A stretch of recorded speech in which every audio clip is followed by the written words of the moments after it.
नमस्कार मित्रांनो, तुम्हा सर्वांचं कैवल्यपादाच्या सिरीज मध्ये पुन्हा एकदा स्वागत आहे. आपण कैवल्यपाद बघायला सुरुवात केली. कैवल्यपादाचं पहिलं सूत्र आपण बघितलं. या सूत्रामध्ये आपण हे बघितलं की योगी साधकाला सिद्धी नक्की कोणत्या कोणत्या मार्गाने प्राप्त होतात. आपण या सिद्धींची उगमस्थानं बघताना जन्मतःच औषधी वनस्पतींच्या सेवनाने, मंत्रांच्या उच्चाराने, जपाने किंवा तपाने आणि समाधीच्या मार्गाने या सिद्धी प्राप्त होतात असं आपण बघितलं. जेव्हा आपण जन्मजहा सिद्धी या सिद्धीचा अभ्यास करतो, तेव्हा एका शरीरातून दुसऱ्या शरीरात जाण्यासाठी किंवा एका जातीमधून दुसऱ्या जातीमध्ये जाण्यासाठी जी काय साधना किंवा जे काही रहस्य आहे ते आज आपण या सूत्र नंबर 2 मधून उलगडून बघणार आहोत. चला हे सूत्र समजून घेऊया. जाती अंतर परिणाम प्रकृती आपुरात. या सूत्रामधील एक एक शब्दांचा अर्थ आता आपण समजून घेऊया.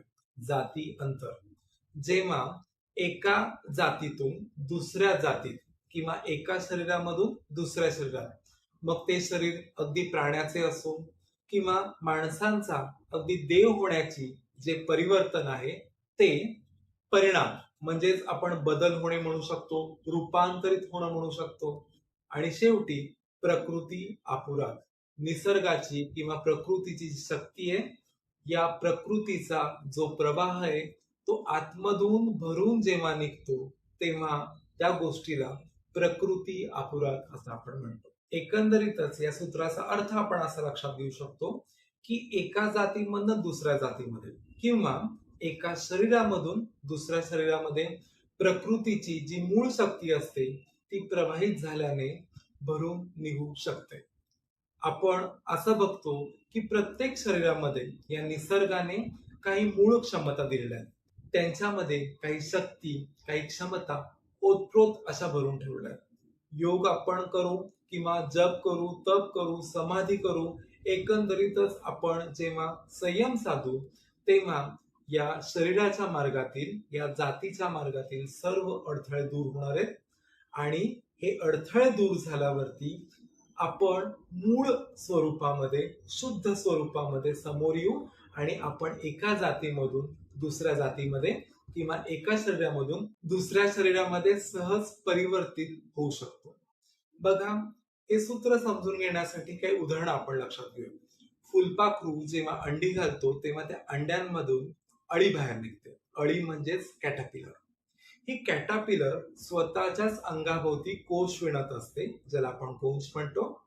हा कोश जेव्हा पूर्ण होतो तेव्हा त्या कोशामधनं फुलपाखरू बाहेर निघतं आणि ते अगदीच निसर्गाचं सुंदर असं उदाहरण आपण म्हणू शकतो. सुरुवातीला अळी होते. अळी जेव्हा कोश पूर्ण करते तेव्हा फुलपाखरामध्ये जेव्हा रूपांतर होतं तेव्हा सुरुवातीचं रूप आणि पुढचं रूप हे अगदीच वेगळं असतं. फुलपाखरू निसर्गाच्या वेगवेगळ्या फुलांना स्पर्श करू शकतो, त्यांच्याकडे ते आकर्षित होतं. अळी पानावरती तिथल्या तिथेच फेऱ्या मारत असते. तिथेच आपल्याला काही खायला भेटतंय का, आपण आपला कोश पूर्ण कसा करू शकतो याकडे. एकंदरीतच आपण असं म्हणू शकतो की फुलपाखरू बनण्याची जी क्षमता आहे ती सुप्त अवस्थेमध्ये या अळीच्या शरीरामध्ये सुरुवातीपासूनच उपस्थित असते. आपण अजून एक उदाहरण घेऊया. आपण जेव्हा स्मार्टफोनकडे बघतो तेव्हा स्मार्टफोनचे काही फीचर्स त्याच्या आतमध्ये सेव्ह असतात. मात्र कंपनी जेव्हा या फीचर्सला अपडेट करते तेव्हा स्मार्टफोनच्या मालकाला ते फीचर्स घ्यायचे असतात. त्यांचं देखील त्याला अपडेट करायचं असतं. तो जेव्हा अपडेटला लावतो तेव्हा आपला मोबाईल काहीसा फास्ट होतो. त्या मोबाईल मधल्या काही सुविधा आहेत त्या आणखीन प्रखरतेने आपल्या समोर येतात.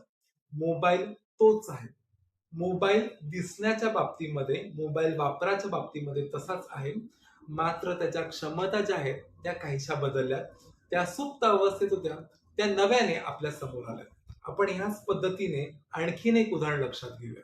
मातीकडे आपण नेहमी उपजाऊ माती असं म्हणून बघू शकतो. मातीमध्ये नेहमीच काहीतरी उगवतं असं आपण म्हणतो. मात्र ही माती मूर्तिकाराच्या किंवा अगदी कलाकाराच्या हातात लागते तेव्हा कुंभार त्याच्यापासून मडकं बनवतो, मातीच्या काही वस्तू बनवतो ज्या आपण रोजच्या जीवनामध्ये वापरू शकतो.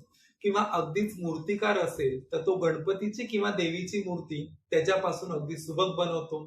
त्या मूर्तीला तो रंगवतो, त्या मूर्तीला तो आकार देतो, घडवतो. मातीचं जे हे पहिलं स्वरूप आहे, त्याच्यापासून गणपती बाप्पाचं जे रूप आपल्या समोर येतं, तो त्याच्यामध्ये या कुंभाराने ओतलेला प्रवाही प्रकार किंवा प्रकृतीचा प्रवाह असं देखील आपण म्हणू शकतो.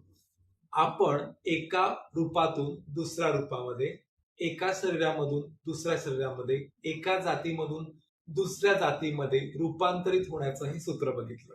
जन्मसिद्धीची व्याप्ती नक्की कशी आहे हे समजून घेतलं. प्रकृतीचा प्रवाह आपण आज समजून घेतला. आपण अजूनही बाकीची जी सूत्र आहेत ती समजून घेणं बाकी आहे.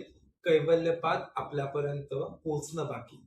हा कैवल्यपाद ज्या सूत्रांनी भरलेला आहे ती सूत्र मी तयार केल्यावर लगेचच तुमच्यापर्यंत पोहोचण्यासाठी तुम्हाला काय करायचंय? तुम्हाला हा चॅनल सबस्क्राईब करायचा आहे. आवडला असेल तर लाईक करा. तुमच्या मौल्यवान कमेंट्स, तुमचे प्रश्न यासाठी कमेंट बॉक्स खुला आहे. लवकरच भेटूया कैवल्यपादातल्या तिसऱ्या सूत्रासह. तोपर्यंत धन्यवाद.